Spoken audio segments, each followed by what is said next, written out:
Is that you, Harry? Hello? Who's this? Harry, is that you? Yes, this is Dr. Harry. Who's that? It's Dr. Stead. Oh, Dr. Stead. You don't have to call me Dr. Harry, of course. Call me Robert. Call me Bobby. Shut up, Harry. I want a word with you about your COPD patients. COPD? Yes, COPD. I take it you've heard of the condition.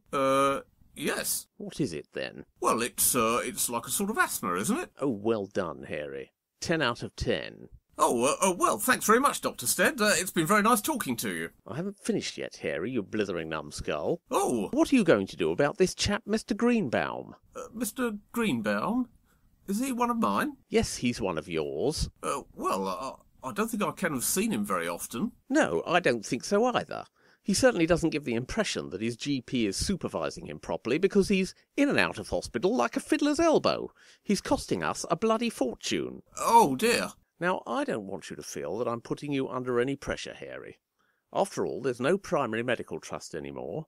We're all in the consortium now, and the consortium is just a group of GPs.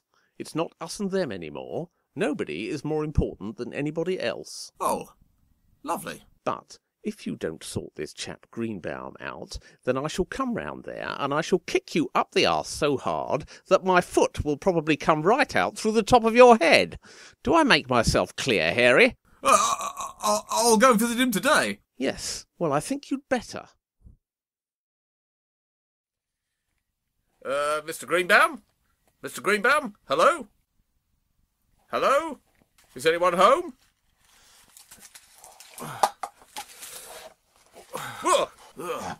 What's happening, man? Where's the fire? Are you Mr. Greenbaum? No, man, no, I ain't him. You must have got the wrong house, man. I don't think so. Are you sure you're not Mr. Greenbaum? Oh, yeah, I am him, actually. I remember now. My name's Dr. Harry, Mr. Greenbaum. I'm your GP. I've come to see you because I gather you've been having some difficulties with your breathing. Oh, yeah. What, the old breathers? Yeah, the old breathers are well knackered, man. I had too many ciggies back in the 60s and the 70s. Mind you, everybody used to smoke back then, man. Jagger used to smoke, Richards used to smoke. I gave it up, of course, when I realised the damage it was doing. But you're smoking now, Mr. Greenbaum. You've got a cigarette in your mouth. What's that? Yeah. Well, I do have the occasional gasp burn now and again, like. The thing is, Mr. Greenbaum, that I gather you've been calling the ambulance rather a lot and been getting yourself admitted to hospital. Hospital, man? No, I never go to hospital, man. No way. But you were there last week, Mr. Greenbaum. They sent me a report about you. Oh yeah. I was there last week. Yeah, that's true, man. They've got these little nurses there, man. You should see 'em. Women in uniform, know what I mean? Keith Moon, he used to love a woman in uniform. The point is, we need to construct a management plan to keep you out of hospital. Yeah, show me a woman in uniform, he used to say, and I'll show you my knob. Yeah, old Mooney. Well, so what I'm going to do, Mr. Greenbaum, is I'm going to give you some antibiotics and some steroids so that you've got something to take next time you start to feel a bit breathless. What are these then, man? Are they uppers or downers or what? A little stash like this wouldn't have lasted 5 minutes back in the day. Janis Joplin, man, she used to have this many on her cornflakes. Well, those are for you to take next time you start feeling out of breath. Oh, right. So I'll take these and then I'll call the ambulance. No, Mr. Greenbaum, you take these instead of calling the ambulance. Oh, right, man, I got it, bingo. So I'll take these and then the ambulance comes automatic like. If you start feeling out of breath, Mr. Greenbaum, then take these tablets and call me. Right, man, right, yeah. Yeah, Jerry Garcia. He used to like a woman in uniform.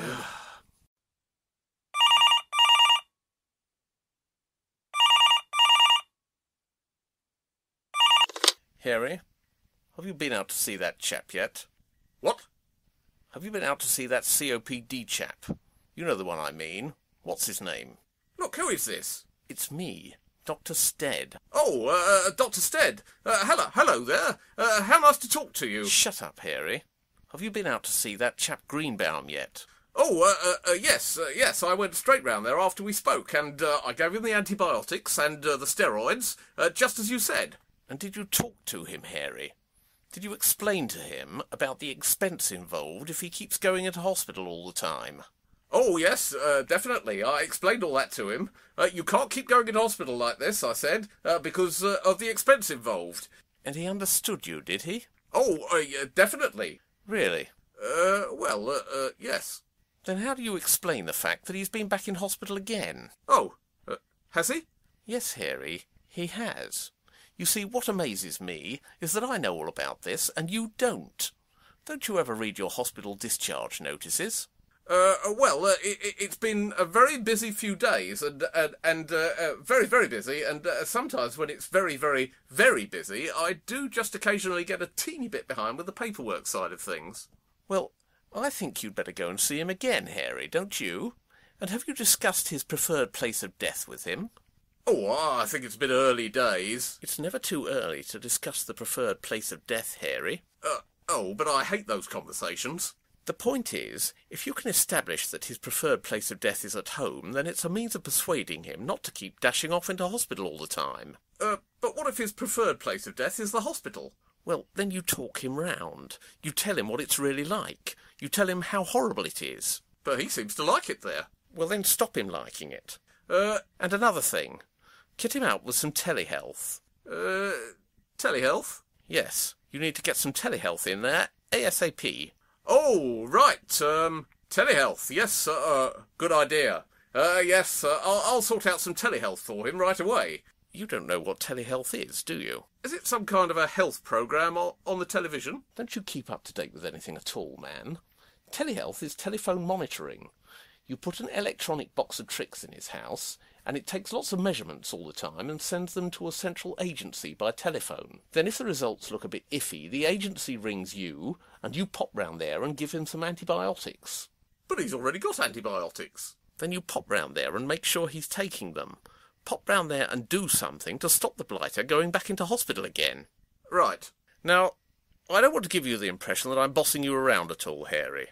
No, of course not. We're all in the consortium now, and everybody has an equal say. How lovely. But if you don't do something about this Greenbaum chap, and do it pretty damn quick, then at the next consortium meeting we'll be exhibiting your testicles in a pickle jar to show everybody what happens to malingerers.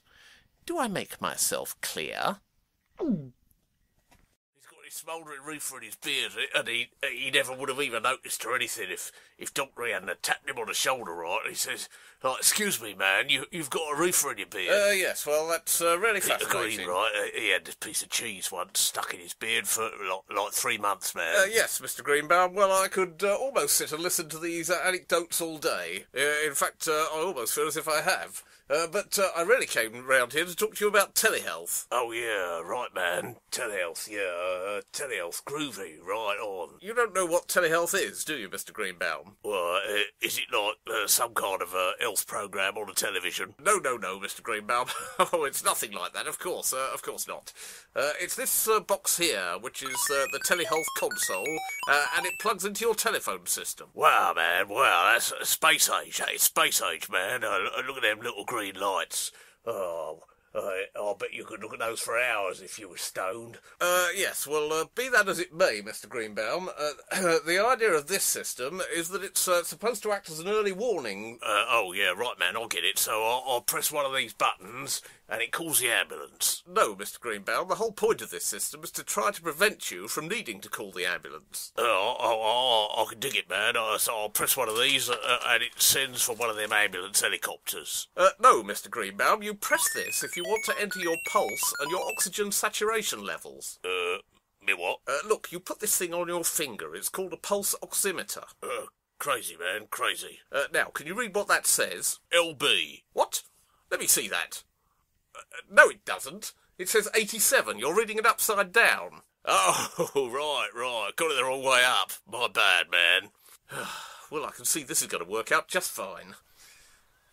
Do you ever tidy up round here? Yeah, man, of course I do. I tidy up round here all the time. Really? No. Oh, my God! Is that a rat? What's that, a rat? A rat in this house? No way, man. Absolutely no way. It's definitely a rat. Oh, sorry. Oh, I thought you said a boa constrictor. Yeah, that is a rat, yeah. But don't you worry, man, because I've got my cat over there, and once my cat gets his groove on, that rat is history. Right.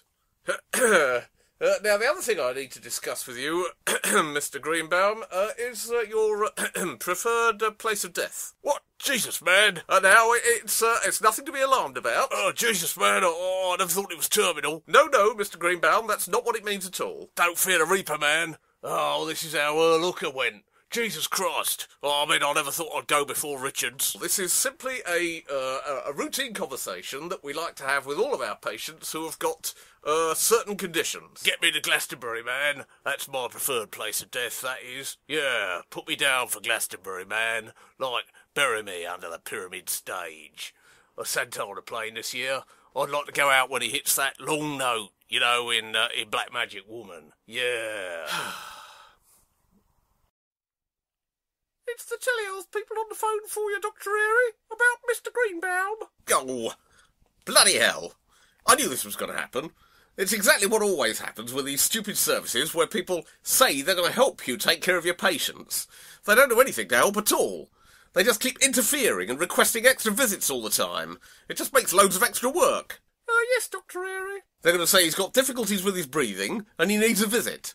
And then when I go round there, he'll be exactly the same as he was the last time I saw him. Yes, Dr. Airy. And once you start talking to them, they can't seem to shut up. You can't get rid of them. It never seems to occur to them that you might actually be busy. They seem to think you've got nothing better to do than listen to them blathering on and on about nothing in particular all day long.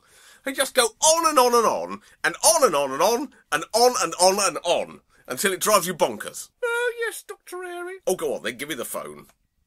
Hello? Is this telehealth? Yes. It's about Mr. Greenbaum, is it? Yes. I suppose he's having a crisis, is he? Yes. Well, I suppose you want me to go round there and see him, do you? Yes. Well, has he taken his antibiotics? Yes. Has he taken his steroids? Yes. Well, I suppose that's it then. I suppose I've just got to bloody well go round there and see him, haven't I? Yes.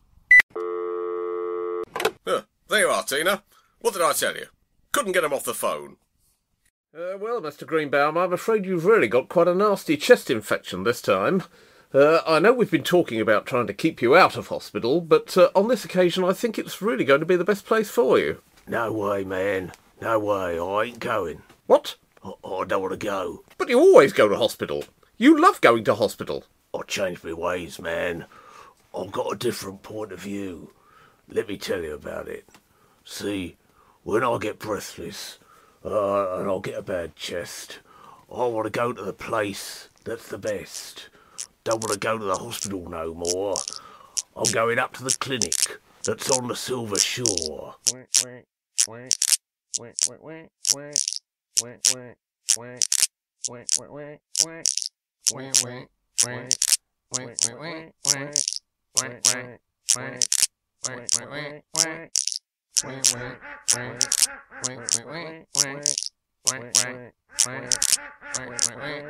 I've always been a smoker, yeah, I've always smoked. That's how I screwed up my breathers.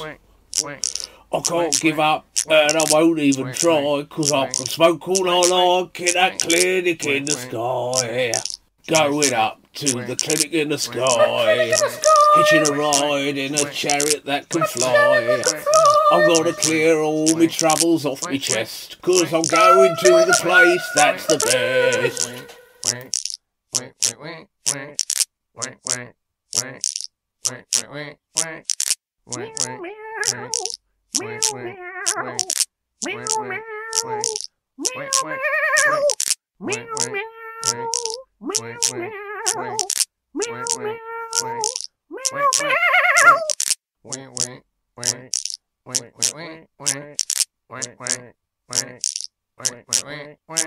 Don't call the ambulance, you know that's a bust, even if your lungs get filled up with dust. But there's another way, and I'll tell you why. Going to ride his equals ambulance up to the sky, going up to the clinic in the sky.